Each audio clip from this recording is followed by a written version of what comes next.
السلام عليكم ورحمة الله وبركاته. النهاردة هنعمل مع بعض بسكويت العيد المقرمش اللي لونه ذهبي اللي بيدوب في البق ذوبان وفي نفس الوقت بيقرمش.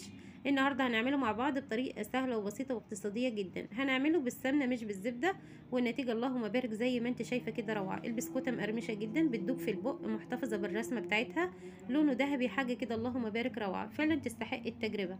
كلنا طبعا عارفين ان اسعار الزبدة بقت مرتفعة جدا وسعرها رفع، فالنهارده هنعمله بطريقه اقتصاديه وهنعمله بالسمنه وهيطلع معاك اللهم بارك روعه. يلا بينا على الفيديو نشوف المقادير وطريقه التحضير. عندي 550 جرام من السمنه، استخدمت نص كيلو من سمنه روابي وحطيت عليها 50 جرام من سمنه بلدي. كان عندي سمنه بلدي فانا ضفت 50 جرام، يعني ما يعادل معلقتين. عايرت السمنه الاول سيحتها وبعد كده حطيتها في الفريزر تجمد تاني. لازم يا بنات السمنه تكون جامده معاكي عشان بس الوصفه تنجح معاكي. ما ينفعش طبعا تاخدي السمنه من العلبه وتشتغلي بيها على طول، الوصفه مش هتنجح وهتلاقي دي نتر السمنه. فانت لازم كده عايري السمنه ودخليها الفريزر تتماسك. عايزين السمنه كده تبقى مرمله. وعندي كمان نص كيلو من السكر البودر، والسكر البودر ده سكر جاهز.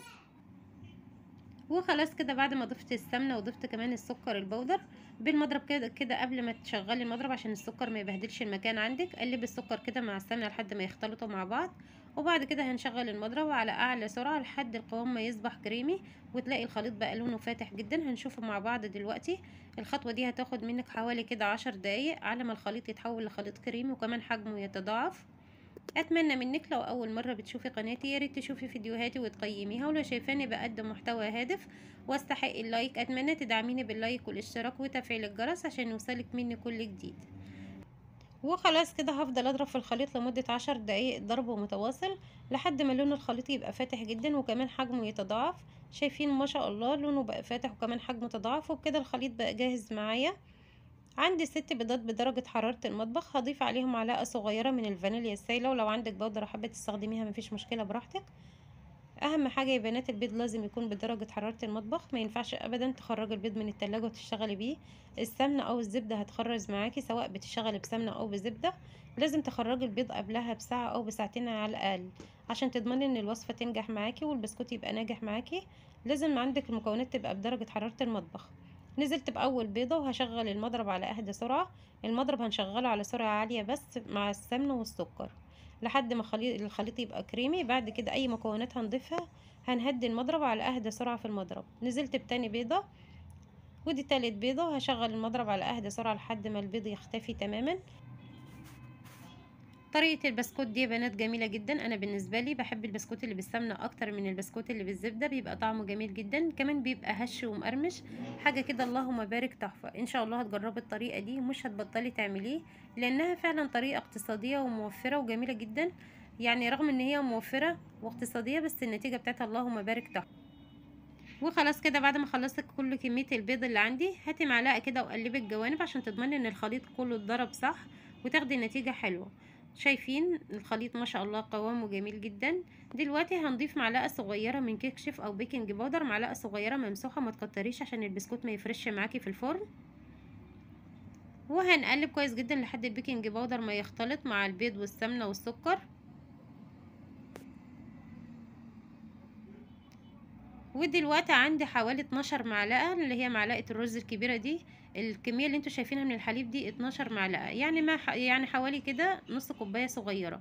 هضيف عليها معلقة صغيرة من النشادر، ولو حابة تستغني عن الخطوة دي براحتك مفيش مشكلة، لو حابة تضيفيها براحتك بس انا كنت حابة بصراحة اضيفها. هنقلب النشادر كويس جدا في الحليب وبعد كده هننزل على الخليط وهنشغل المضرب على اهدى سرعة لحد ما الحليب يختفي مع الخليط. وخلاص كده يا بنات الخليط بقى جاهز معايا. شايفين ما شاء الله قوام كريمي ولونه بقى فاتح وجميل جدا. دلوقتي هنبدأ نجهز الدقيق. النهاردة هنشتغل بدقيق الكوثر صالح لجميع الأغراض واستخراج 72%. بصراحة يا بنات الدقيق ده جميل جدا، استخدمته في كذا وصفة بصراحة جميل. لو تقدري تستخدميه استخدميه، لو حابة تستخدمي الدقيق السايب من عند العطار براحتك مفيش مشكلة، بس أهم حاجة تكوني متأكدة ان الدقيق ده هيصلح معاكي في الكحك والبسكوت عشان ما ينطرش السمنة او الزبدة معاكي. خلاص كده بعد ما نخلت كيلو وربع من الدقيق، يعني كيلو و250 جرام من الدقيق. خلاص كده بعد ما نخلت الدقيق هننزل بالدقيق بالتدريج، مش هننزل بيه مرة واحدة، وهنقلب بالمعلقة بالطريقة دي من تحت لفوق. البسكوت يا بنات مش بيتعجن عشان ما يكونش معاكي عرق. بالمعلقه كده بالراحه وهتقلبي. شايفين ما شاء الله الخليط كريمي حاجه كده اللهم بارك روعه. هنقلب بالمعلقه. ضفت كمان كميه من الدقيق. المقدار الخليط اللي معايا يا بنات هياخد مقدار الدقيق كله، بس برضه هننزل بيه بالتدريج، مش هننزل مره واحده. خلاص كده شلت المعلقه وهبدا بايدي. هلم الدقيق بس مش اكتر من كده عشان البسكوته معايا ما تعضمش بعد السوا. شايفين بالطريقه دي مش بنعجن. معنى مش بنعجن يعني مش بتكبسي بايديكي، باطراف اصابعك كده بس بتلمي كده الدقيق لحد الدقيق ما يختفي. اتمنى منك لو لسه مكمله الفيديو معايا لحد دلوقتي يا ريت تدعميني باللايك والاشتراك وتفعيل الجرس عشان يوصلك مني كل جديد. وخلاص كده خلصت كل كميه الدقيق اللي عندي. بقى المقدار خد عندي كيلو وربع من الدقيق. شايفين ايدي دي بتلزق اللي انا بعجن بيها، دي ملكيش دعوه بيها خالص. هتيجي بايدك النظيفه هتضغطي كده على العجين، هتلاقي العجين مش بيلزق بس العجينه طريه كده، يبقى المقدار ما شاء الله مظبوط جدا. خلاص كده انا هستخدم البلبله المشط دي بتاعه البسكوت وهحطها في كيس القماش بالطريقه دي. شايفين العجينه ما شاء الله قوامها تحفه. ما تكتريش العجينه في الكيس يا بنات عشان السمنه ما تنطرش منك، لان ده بسكوت سمنه مش زبده. فحط كده على قد الصاج بس مش اكتر من كده. عندي صاج مش مدهون اي حاجه، وهنبدا بالطريقه دي نشكل البسكوت. شايفين ما شاء الله بينزل بكل سهوله بدون مجهود من الكيس كده، تبقى العجينه بتاعتك مظبوطه. شايفه ما شاء الله البسكوت تحفه والرسمه بتاعته جميله جدا. شايفه مجرد ما بتضغطي كده بس على الكيس بتلاقي البسكوته نزلت معاكي بكل سهوله. هشكل كل الكميه بالطريقه دي وخلاص كده. بعد ما مليت الصاج دلوقتي طبعا كنت مشغله الفرن سايباها تسخن، ولازم يا بنات البسكوت يدخل على حراره عاليه الاول. وبقطعت العجين بالطريقه دي هنبدا نسوي البسكوت عشان كله يبقى مقاس واحد وشكله جميل جدا. سواء عندك قطاعه او سكينه اللي موجود عندك اشتغلي بيه. وهدخله الفرن على الرف الاوسط هياخد معايا حوالي 30 دقيقه. اخر 10 دقايق ههدي النار وهسيبه لحد ما يستوي ويخرج معاكي بالجمال والحلاوه اللي انت شايفاها دي. كل شويه كده هتداير الصاج، وده خطوه مهمه جدا يا بنات عشان البسكوت كله ياخد درجه حراره واحده.